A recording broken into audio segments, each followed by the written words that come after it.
Today we're going to talk about higher degree polynomials. And before we get to that, just kind of looking back at what we've been talking about. So far, we have been talking about polynomial functions all along.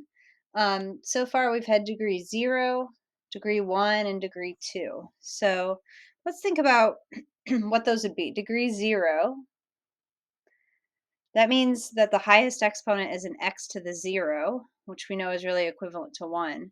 So degree 0 is actually our constant function. Now, we haven't spent a ton of time on constant functions, but those are the functions that are just horizontal lines. And I think um, we mentioned back in chapter 1 that horizontal lines can be shifted vertically. So degree 0, just kind of briefly have spoken about that. Degree 1, the highest exponent is an x to the first power, so we should know that that's a linear function. So linear functions, lines, are polynomials.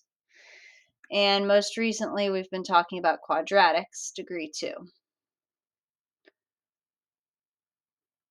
So when we speak about higher degree polynomials, we're talking about degree 3, which is cubic, degree 4 is quartic, and then after that, I think we drop some of the special names, or at least our textbook does, and so we just start saying degree 5, degree 6, etc. So a few basics about polynomials. We need to know about the graphs of polynomial functions. So the graphs of a polynomial function, the graph is continuous and smooth. So we have examples below of polynomial versus not. So continuous is actually, this is a really big concept that we're going to be looking at a lot when you get to calculus. So if a function is continuous, it has all kinds of interesting properties. But if we're just looking at a graph here, a continuous function, like this first function here, informally means that if you were to take your pencil and just trace over this graph, I don't have to lift my pen at all to get to the next part of this graph. Whereas on this graph, if I trace along this graph, I'm on this piece, I do have to lift my pen to get to the bottom piece. Otherwise, I'm like connecting them like that, which doesn't exist. So this is a graph that's not continuous. It's not continuous at whatever this C value is. It is continuous on each branch, just not at that one value. So a polynomial function will never have a jump. Polynomial function, polynomials would have no, I'm just going to call this jumps, no jumps, no vertical asymptotes. So if you think back to last year in Algebra 2, excuse me, last year in Algebra 2, you graphed rational functions, which we will be doing after this chapter. And those had vertical asymptotes where there's like a dotted line and the graph just shoots up to infinity or negative infinity on either side. So no vertical asymptotes and no holes in the graph. So a polynomial function can't have like a random hole right there because that would be considered me having to pick up my pencil to jump over that point, which doesn't exist, to get to the rest of the graph. And then when we say that a polynomial graph has to be smooth, we're just talking about some of these curves that we see. You can see it in the top graph that was continuous as well. These are all considered smooth curves. If I were to draw in little slopes, little secant slopes that are like tiny little intervals, they would just nicely transition from positive to 0 to negative. Whereas here, there's this sharp turn. The sharp turn is like if I draw slopes here, this is some sort of absolute value graph, it looks like. These secant slopes, let's just say these are like this on this left side. Let's say those slopes are -1, and then it just jumps to +1 for the slope. There's no gentle transition where it goes from -1 to some negative fractions to 0 to some fractions to positive, etc. So this first graph is considered smooth, and the second graph is considered not smooth. So we've seen some absolute value graphs. Those are not polynomials. Even if the expression inside the absolute value is polynomial, the absolute value itself is not. So a smooth graph has to look like that. In calculus, again, you'll be talking more about sharp turns and the fact that a function is not, we say, not differentiable at that point. And remember, we have worked with higher degree polynomial equations before, so just a reminder on transformations. If I told you to graph this f of x, you should recognize that its parent graph is the cubic function. It's going to look something like this. And remember, we had nice points, nice integer points that fit on a 10 by 10 grid that we're still going to plot. This graph has been shifted to the right 2 and up 2 because of the -2 and the +2. So instead of the graph starting at 0, 0, instead of the graph having a center of 0, 0, it would have a center of right 2, up 2, so 2, 2. And then remember, we normally have the point 1, 1, negative 1, negative 1. So I usually just go off of this, like from the center, 1, 1, negative 1, negative 1. This just helps me speedily graph a polynomial function. Or remember back when we did transformations, plot all of the original points and then just shift them all right 2 and up 2. We also had like 2, 8, -2, -8. So either shift those right 2, up 2, or I'm just going to go from my center, I'm going to go over 2, up 8. That brings me up to 4, 10. And from that center point, left 2 and down 8. And I would stop here because then the points increase pretty dramatically past my 10 by 10 grid. So this is a pretty good, accurate sketch of what that graph would look like. So up to this point, we could really only graph a polynomial of a higher degree if it was cubic, because we know how to do that with transformations. We don't have, or we haven't memorized a parent graph for like, what if it's x to the fourth or x to the fifth? Or like on this next page, what if the polynomial is in general form? So remember, general form in our textbook is like, what if it's ax to the n plus bx to the n minus 1, etc. Looking at that general form, even if it's quadratic or cubic, you can't quite tell what the transformations are just looking at that. So we have another way to graph these. Um, Graphing polynomials in this form is really important and makes a lot of things much easier when we're solving inequalities, when we're doing calculus, first derivative test, second derivative test. Knowing these graphing rules is going to be really helpful. It's something I use all the time. All right, so we're going to use the leading coefficient test. This is going to be for any polynomial functions. This is only for polynomials, not your square root functions, not your absolute values. The term with the highest exponent has the most influence on the end behavior. End behavior is what is happening with the graph as x approaches positive or negative infinity. Remember, this just means like as you go far to the left, negative infinity, or far right, the graph is either going to increase without bound, or decrease without bound, and it might be different on the left or the right, or it might be the same. So we have to kind of think about things. So before we get into these rules, I could just tell you the rules. You might remember the rules from last year, but I think it's good to kind of think about why some of this stuff is happening. It helps us kind of make connections between everything we've been learning. So let's think about this function, x to the fourth minus 5. So without graphing this, if I think about values near 0, so x is 0, x is 1, any fraction around there, the minus 5 has a pretty big impact on what the overall function value is. So like if I plug in 0, I get 0 minus 5 is -5. The -5 had a big pull on what's happening to the graph. Or if I plug in like x is 1/2, I would get 1/16, which is a tiny fraction, minus 5. So the value would be, -4 and 15/16. But either way, the -5 is like a bigger value contributing to the overall difference than the 1/2 to the fourth was. But if we think about how that difference, whatever x to the fourth minus 5, what it calculates out to, how that changes as we head further past 0, maybe out toward infinity. How does this change as x increases without bound? Think about plugging in a huge number, 1 million to the fourth power. -5. Is the -5 really having a big impact on the overall function value? No, not at like really large values of x, or even 10 to the fourth -5.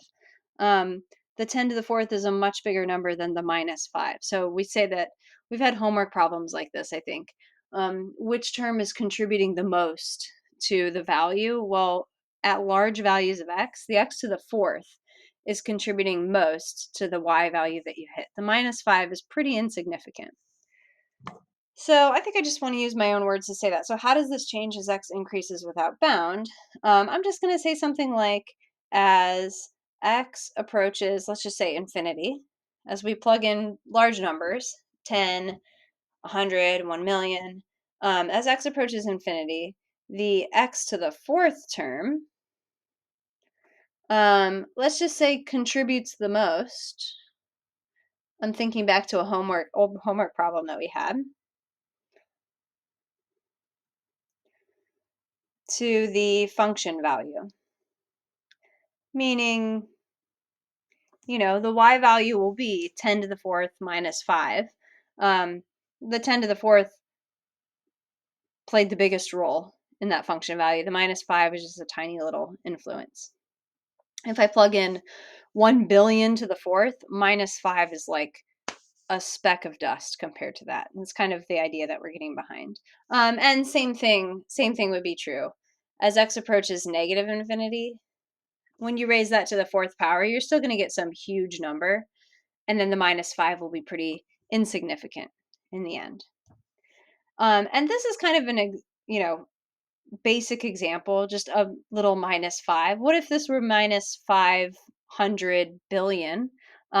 This relationship would still be true. It might take us much larger x values than just 10 or even 1 million for it to make a difference.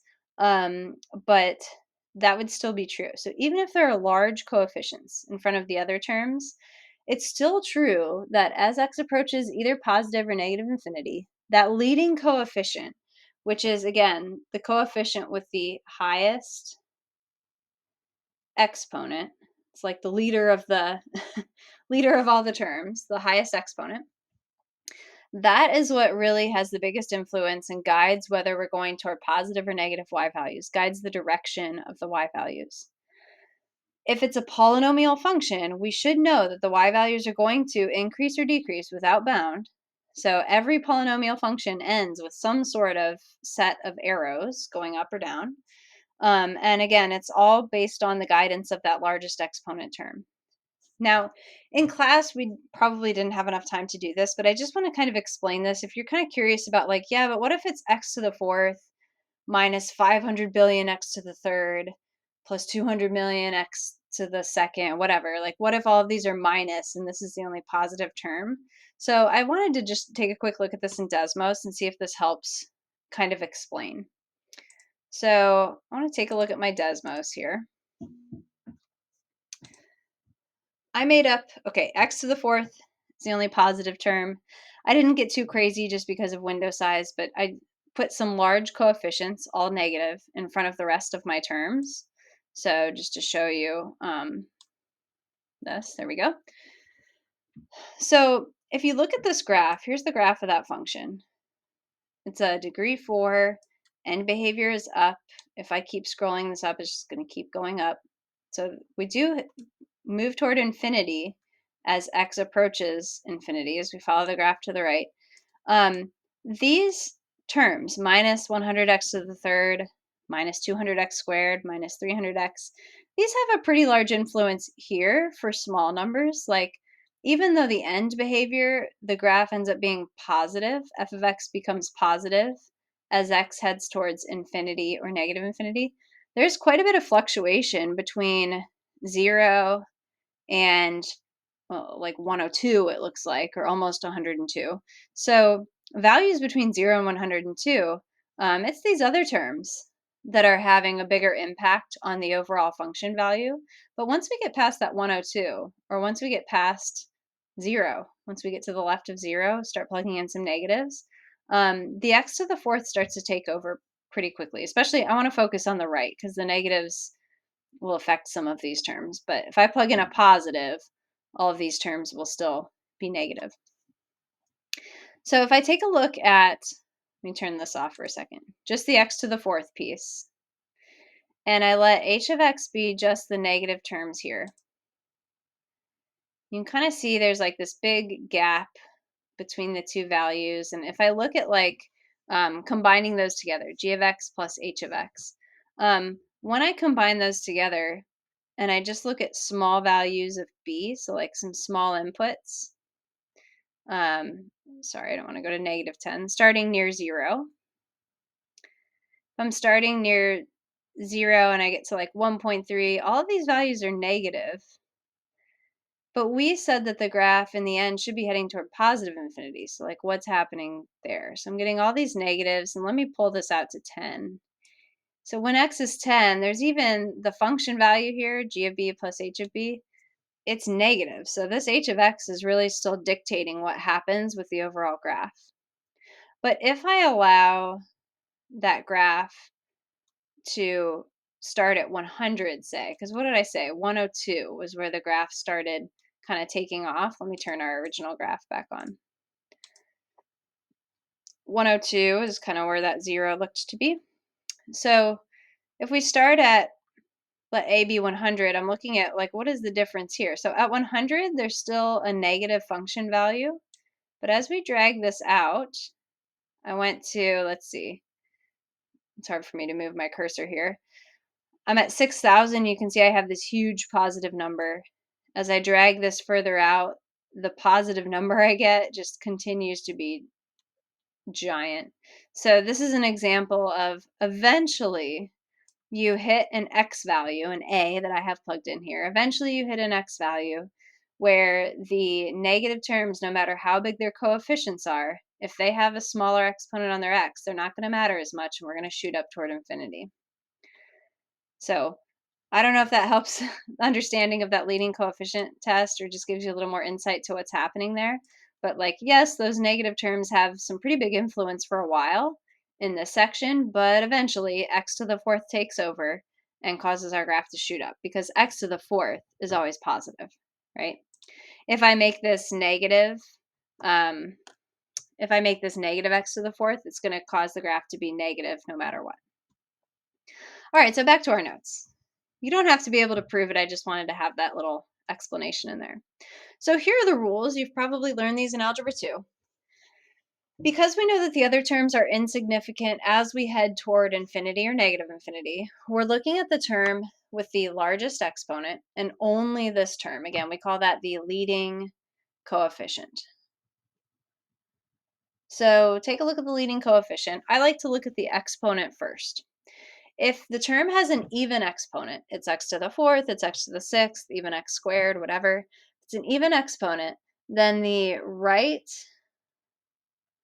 and left end behavior is the same. We're probably going to have to use some limit notation. So this just means, we'll do that in an example. This means the limit as x approaches infinity of f of x is either infinity on the right and the left, or negative infinity on the right and the left. So if you have an even exponent, that leading coefficient is going to always be positive or always be negative, and so therefore the end behavior will be the same. If you have an odd exponent, x to the first, x to the third, x to the 99th, whatever, then the right and left end behavior are opposites. I should have said are up here, sorry. Are opposites. Meaning if the right heads toward infinity, the left has to head toward negative infinity, or vice versa. And so then because of that, the coefficient tells us whether we're headed toward infinity or negative infinity and what's happening there. So if the coefficient, which remember, that's the number in front of the x squared coefficient, if that coefficient is positive, then the right end behavior, I'm going to abbreviate that, the right end behavior heads toward infinity. It goes up, it rises, whatever. And then if the coefficient of that term is negative, again, the right side, we're just talking about the right side, the right end behavior heads toward negative infinity. And then, well, what about the left side? So rule 3 here, the left side behavior is guided by whatever was happening back here. So if the right end behavior is toward infinity and I had an even exponent, then the left end behavior is also infinity. If the right end behavior is heading toward negative infinity and I had an odd exponent, then the left is doing the opposite. The left is going to infinity. Okay, so in this example, I want to use limit notation. It says, given the equation of a polynomial function, use limit notation. We'll have to do that on our AP test quite often. Use limit notation to describe the end behavior of the graph and then sketch the end behavior, because we're used to saying like rises left, rises right, falls to the left, or falls to the right, or just sketching the graph. And we are going to be graphing these. So I want you to be able to connect the limit notation to what that looks like graphically. All right, so first of all, identify your leading coefficient. It's not always the first term. I guess I did make it the first term in all of these. The term with the highest exponent is here. Our exponent is even. Now, you wouldn't normally have to write all of this out. I'm just doing this for notes. Exponent is 4. That's even. That means that right and left are the same.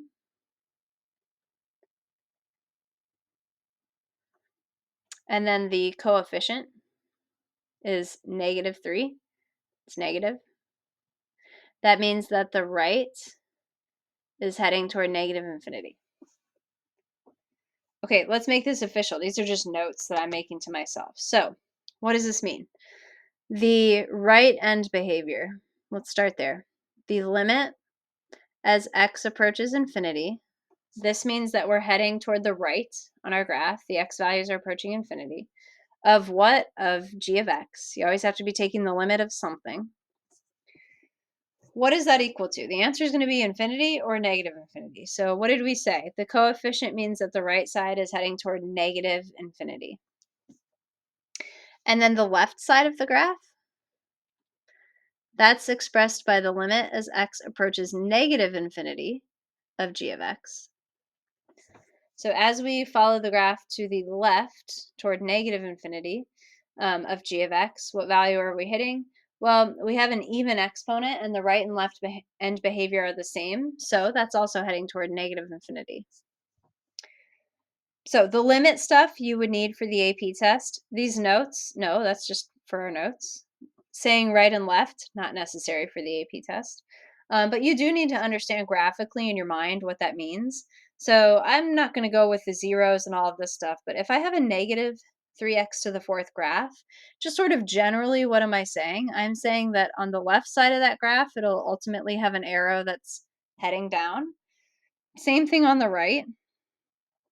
And there's some sort of fluctuation in here. We won't get too far into that either, but there is some sort of fluctuation into this. We'll talk about how many max and mins we might have. But again, just end behavior wise, we're just saying down on the left and the right.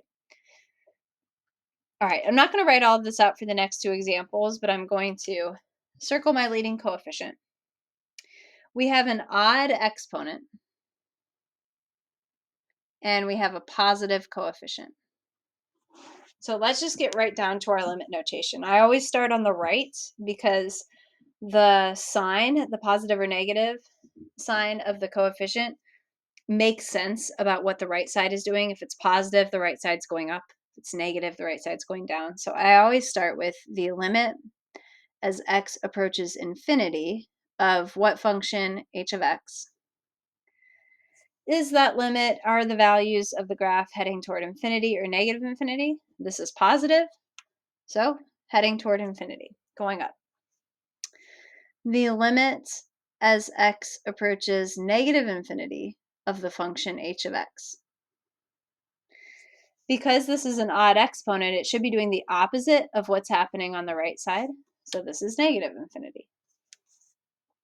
What would that look like on a graph? Remember, this is the right side. If it helps you to label these, by all means, do that. The first one was the right end behavior. So on the right side of your graph, your graph is heading toward infinity. The y values are going up. On the left, the y values are going down.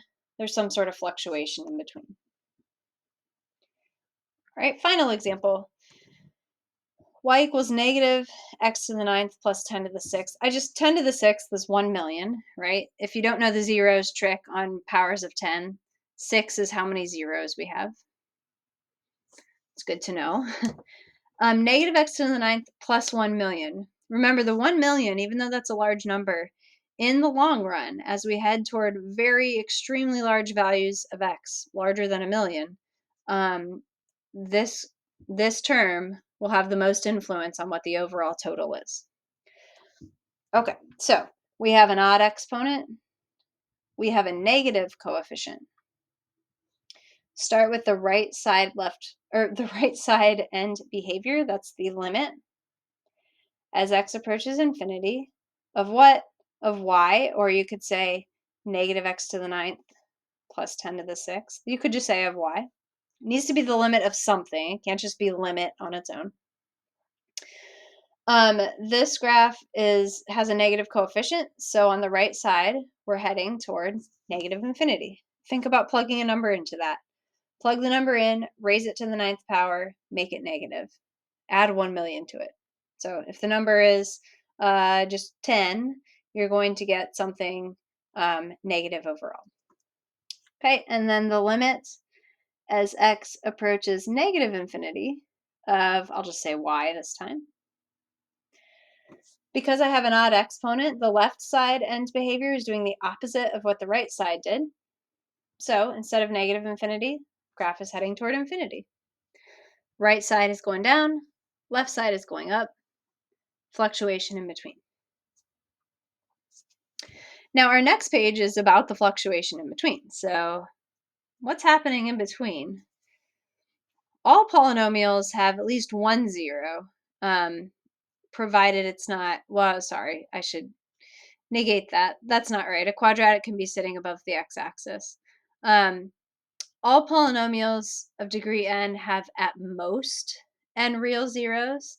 We're going to talk about imaginary numbers very soon. I know we haven't yet, but for now we're just focusing on real zeros as we get some of these basic rules in. So if we have a degree n polynomial, say it's a cubic, at the most it can have 3 real zeros. It could have 1 real zero and 2 imaginary.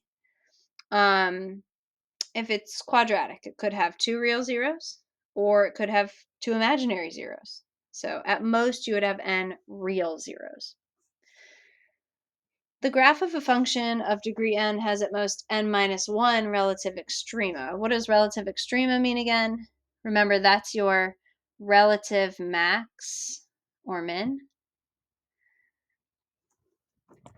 Why does this happen? I haven't really investigated the why of this too much, but if you just think about some of the ones we know, think about a quadratic. A quadratic is degree 2. It's only going to have 1 relative min or max, depending on what way it opens. You can't have a quadratic that somehow has 2 vertices instead of 1 vertex. Think about a cubic.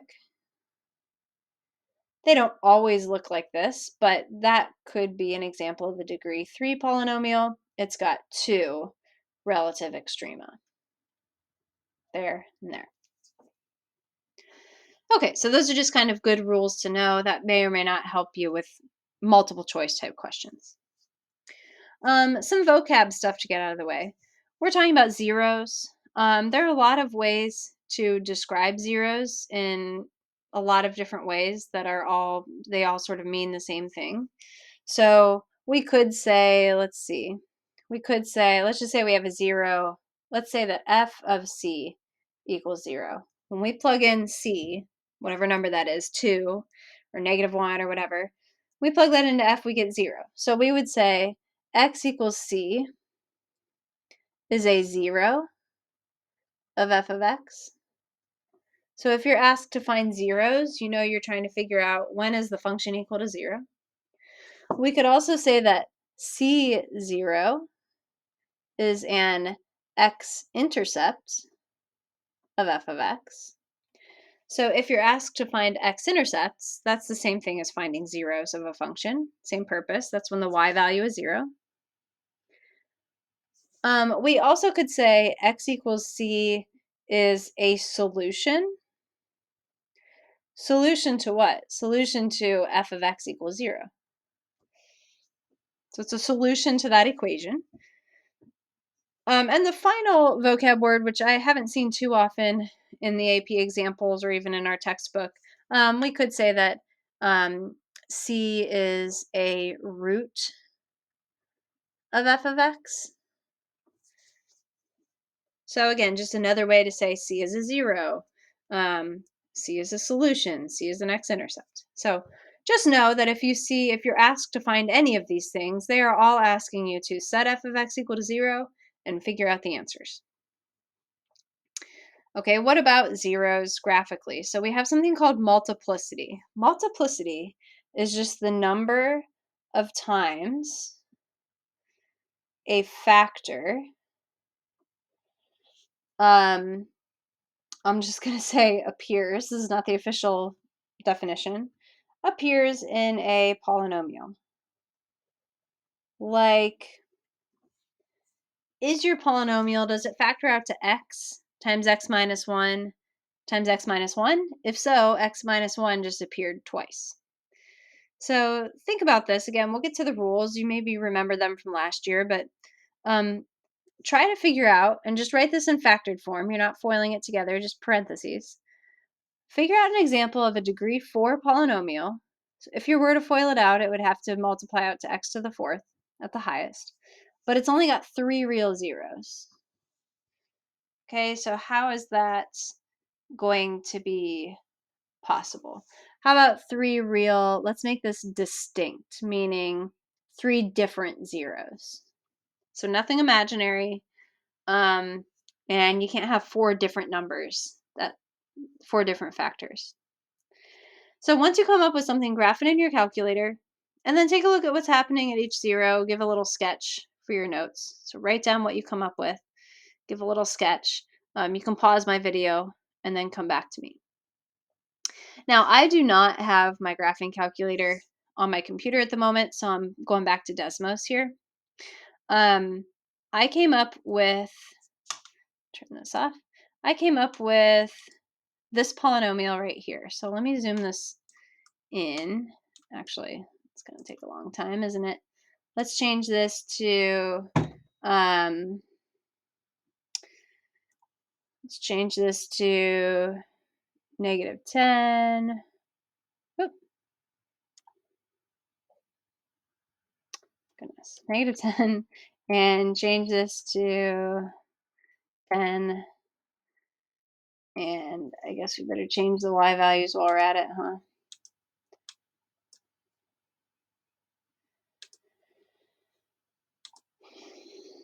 Change these y values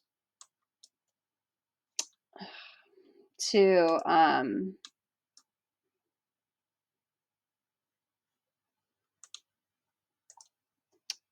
right, sorry about that, to -10 and also 10. I would flip my screen around, but that's gonna cause some commotion on the microphone here. Okay, here we go.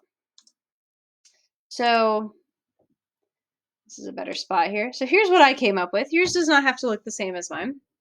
So in factored form, I wrote x squared, y equals x squared times x minus 3 times x plus 3. So if I were to FOIL this together, x squared times x squared minus 9 is going to be an x to the 4th of some sort. Okay, so that's degree 4. But I only have 3 zeros. You can look at my graph. There's 1, 2, 3. The zeros are at 0, 3, and -3. So I'm going to write this down on my paper.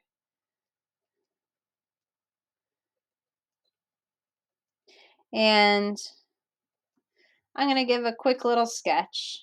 There's a 0 at 0. There was 1 at 3 and 1 at -3. I'm not worried about the accuracy of the other points. It's got sort of this W shape happening. Okay, so I'm just going to sketch it like this. Whatever. All right, so describe and sketch below. So what's happening at each 0? At x equals -3 and 3, the graph is passing from, as I go left to right, the graph is passing from positive to negative or negative to positive. So I'm going to say the graph, how about we say changes signs? Changes signs, or last year you probably used like crosses through. I'm just wondering if our AP test, are they going to say crosses through? Probably not. The graph changes signs, positive to negative, negative to positive, at x equals ±3. And those factors showed up once. They reached to the first power. So those factors had a multiplicity of 1. And then at x equals 0, the graph, I'm going to say, stays negative. I don't want to say stays negative at x equals 0 because that's not true. It's 0 at 0. But I want to say the graph stays negative on either side of x equals 0. Visually, I know in Algebra 2, sometimes we say the graph bounces or touches and turns is what I think our textbook uses. So again, is the AP test going to say touch and turn? I doubt it. I think they're going to say something like the graph is negative to the left of 0 and negative to the right of 0. Also, you're going to be using that terminology next year in calculus, so something to get used to. At x equals 0, that factor shows up twice. If I were to write this out long ways, it'd be like x times x minus 3 times x plus 3. The factor of x shows up twice, so that's a multiplicity of 2. Okay, so here are the rules. The thing that showed up twice, touched and turned, stayed the same sign. The factor that showed up once, in both cases, the graph changed signs, passed from positive to negative. So for a factor of a polynomial in the form x minus c to the n, where x equals c is a 0, so like x minus 3, x plus 3, whatever, if this factor is odd, so we had it to the first power, if I would have somehow had it to the third power, the fifth power, whatever, if it's odd, the graph changes signs at x equals c. If you want to think about last year's terminology, the graph crosses through. I don't love that because it crosses through, like, yeah, it crosses through at every single 0, but crosses through x-axis or something. If n is even, so for example here, again, I don't want to use the term bounces. The graph, let's just say, doesn't change signs. That's probably how I should have said that above. Doesn't change signs at x equals c. Meaning, yes, x equals c is 0, but for example here, the graph was negative to the left and to the right of 0. Previously, we said touch and turn, bounces, whatever. But again, on an AP test, please don't use bounces. Try to be as accurate as you can. All right, so find the real zeros of the polynomial function. Determine the so find zeros, check. Determine the multiplicity of each 0 and the behavior of the graph. All right, so how are we going to do this one? This should have an x on it. I apologize for that typo. So for this f of x, we're first, make sure that you at some point you're setting it equal to 0. Don't just say f of x equals and start factoring. Set it equal to 0. So we should know that we should factor an x out of this. And then that allows us to factor the trinomial a bit further. X minus 3, x plus 2. Remember, when you are finding zeros, you never divide by a variable. You would never divide x out. And then when we're factoring, we set each factor equal to 0. So we have x equals 0. If x minus 3 equals 0, x equals 3, x equals negative 2. found all the real zeros, find the multiplicity of each zero. Well, all three of these have a multiplicity of 1. That's because they're all to the first power. And then the behavior of the graph at each zero, because they all have an odd multiplicity, it means that at each zero, so I don't have to write this out for all three, at each zero, the graph, let's just say, changes signs. The graph changes signs, meaning it passes from positive to negative or vice versa. All right, for our second example again, let's show that it's being set equal to 0. We can always look for a GCF. We can factor out an x squared. That makes it x squared minus 16. We can factor that difference of squares further. It's important to factor completely, even if you could find the zeros from the previous step. You're trying to make sure that you have the multiplicity correct. So when we're talking about multiplicity, all of the factors need to be linear, by the way. Like, we can't just say x squared has a multiplicity of 2. That's not right. I mean, it's x squared minus 16. All right, so again, we get x equals 0 and x equals plus or minus 4. At x equals 0, the exponent's 2, so the multiplicity is 2. And that means that a of x doesn't change signs at x equals 0. Informally, the graph bounces at that point. I'm really only thinking that in my head if I had to sketch this graph. And then for x equals plus or minus 4, those factors have an exponent of 1, which is odd. So the multiplicity is 1. That's an odd number. So a of x changes signs at x equals plus or minus 4.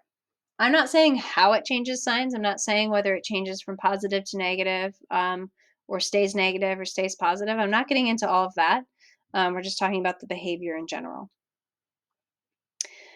Okay, and then we can put end behavior and zeros and multiplicity of zeros together to come up with a complete graph for our functions. So let's take a look at this. It says use the leading coefficient test. So that's just talking about figure out the end behavior.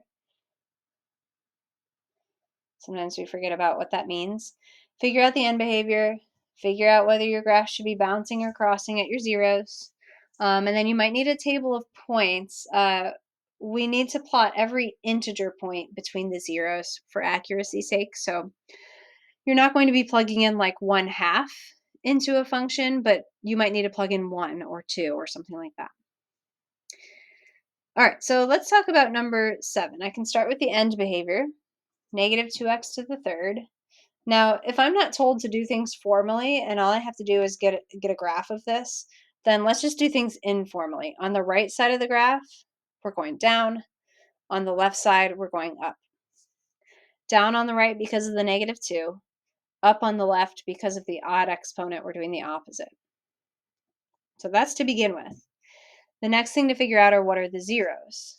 Now, the factoring on this, we have a fraction. That means that, so normally, cover up that 9 over 2. Normally, I would take a 2 out of the 2, negative 2, and the 6.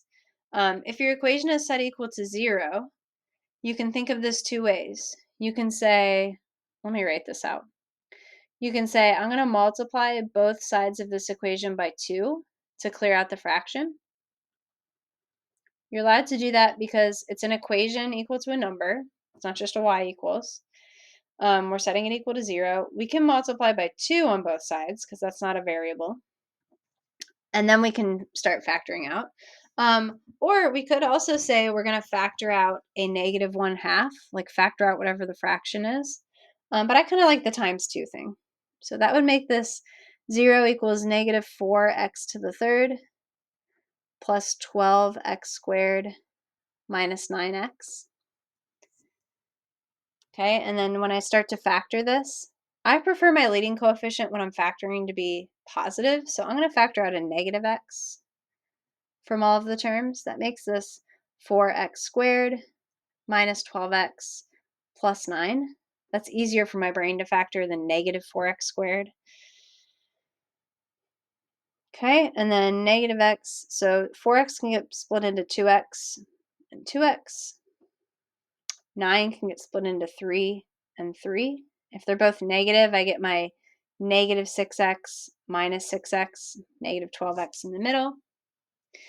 Remember, that's equivalent to negative x times 2x minus 3 to the second power. You need to kind of simplify it like that so you can see the multiplicity.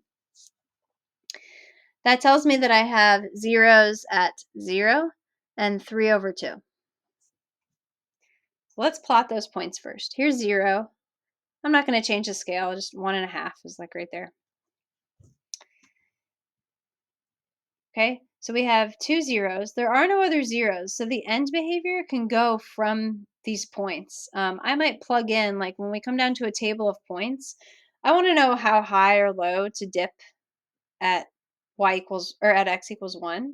So let's just do a quick little table of like, what is y of 1? So y of 1 would be, I'm plugging back into this thing. Actually, I'll plug into my factored version. That would be easier. If I plug 1 into my factored version, I get negative 1 times 2 minus 3 squared. Negative 1 times 1 is negative 1. So that tells me where that dip is.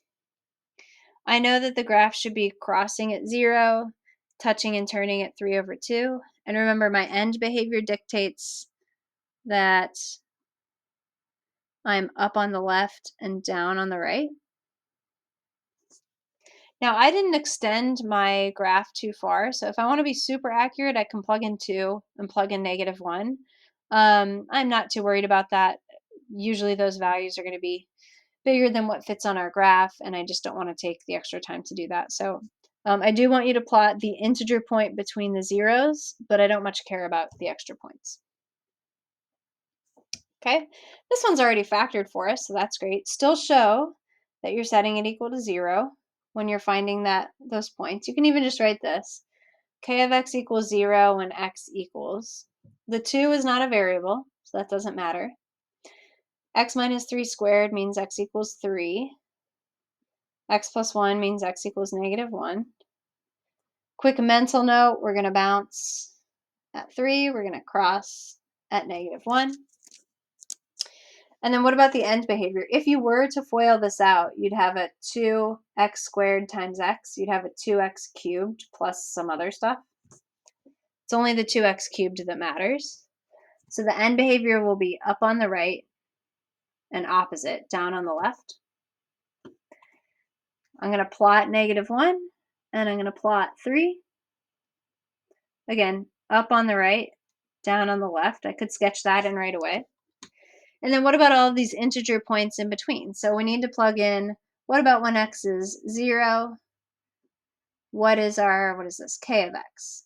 When x is 0, I would get 2 times negative 3 squared times 1. I would get 18. Okay, when x is 1, I'm not going to plot that yet. Let's see if I want to change my scale. When x is 1, I get 2 times negative 2 squared times 2. So 8 times 2 is 16. And then plug in 2. 2 times negative 1 squared times 3 is 6. So yeah, let's change the scale on the y-axis. Because I can't number nicely in here, I'm going to say that I'm just going to put a note here. Each unit equals 2. So when I go to plot 18, I'm going to plot at 9. When I go to plot 16, I'm going to plot at 8. And when I go to plot 6, I'm going to just go 1, 2, 3. I just, I guess you could do something like this. I just don't love that. Okay, and then we connect it up smoothly. And we see what's happening here. Double check that everything that should be happening is. At 3, the graph should be touching and turning. It is. Crossing at negative 1. and it's a smooth curve. Okay, last thing. We have this theorem in calculus, so you will see this again. The intermediate value theorem, IVT for short. This is an existence theorem, meaning it just tells us that something has to be true. And it looks more complicated than it is. But again, it's used in calculus quite a bit, so we'll be seeing this throughout the year. Here's some set notation for you. Let A and B, what does this mean? Let A and B be elements of the real number system. This just means A and B are real numbers. Instead of writing it out, I wrote it out in set notation. You'll see that in some of your college classes. Such that A is less than B. So A is something smaller than B. If f is a polynomial function, I want to make one stipulation here for my calculus bound people. Polynomial means continuous. This theorem is actually true for any continuous function on this a to b interval. So if f is polynomial, such that f of a is not equal to f of b, that means they have different y values. Then on the interval a to b, f takes on every value between f of a and f of b. What in the heck does that mean? Let's just draw a quick sketch here. Give yourself an x and a y axis. A and b can be anywhere. Let's put a over here. Let's put b over here. A is supposed to be less than b. Make your function look polynomial, because that's what this is referring to. F of a can't be equal to f of b. It doesn't say that f of a has to be smaller or larger or whatever. So I'm just going to make my f of a right here. Here's f of a. And I'm going to put f of b like down here. It could be the opposite. It could be, it's just that they're not the same. They can't be the same height. And this is some sort of polynomial function, so I'm going to do something like this. I don't know. That's my polynomial function. All right, so on this interval, a to b, all this is saying is because we have this continuous function, the intermediate value theorem says that the graph, say f of a is equal to like 3, and f of b is equal to like -5. This f of x graph, because I know that f of a is 3 and f of b is -5, it has to hit every value between 3 and -5. It's not like it can skip over 0. It can't skip over -4. It's got to hit every value. And so in pre-calculus, we usually use this about zeros. Use IVT to show that there must be at least one 0 of this function on the interval -2 to 2. Why would I do this if I can just figure out zeros? Well, take a look at this function. We can't factor this one easily. We might be able to like guess and check and figure out what some of the zeros are if it has some rational ones. But we're just showing that there has to be at least one 0. We're not saying what the 0 is. So how do we do this? On the interval -2 to 2. So what this is saying is, you're looking from -2 to 2. I don't really know what this graph looks like. I'm just making up a cubic, whatever, like that. There has to be at least one place where we hit 0. So why do we know that that has to be true? Start by figuring out what is f of -2 and what is f of 2. Figure out the height of f of -2 and the height of f of 2. Just plug it in. So -2 to the third is -8. -2 squared is 4 plus 1. -4 plus 1 is -3. So, okay, I sketched my graph wrong. But at -2, our graph hits -3. And then plug in 2. 8 plus 4 plus 1. 12 plus 1 is 13. When we plug in 2, our graph shoots up to 13. I don't know what it looks like in between, but all we're saying is if the polynomial graph passes from y values of -3 to 13, there's got to be at least one value, at least one x value where the graph passes through 0 as well. So since f of x is continuous because it's polynomial on -2 to 2, it's continuous on the interval we're looking at, there must be at least one. And what do we want to say? At least one C value. I don't know what it is, such that C is between -2 and 2. Something in there. It might be some weird decimal or something. There must be at least one C value between those two values, such that f of C equals 0. I could have changed this problem to say, show that there must be at least one value where f of x equals 10, or -2.75, or 12.999. Any number between 13 and -3, we just showed that this function will have to hit. Okay, that's a long day of notes. That finishes our polynomials for today, and we'll just do a couple days of practice.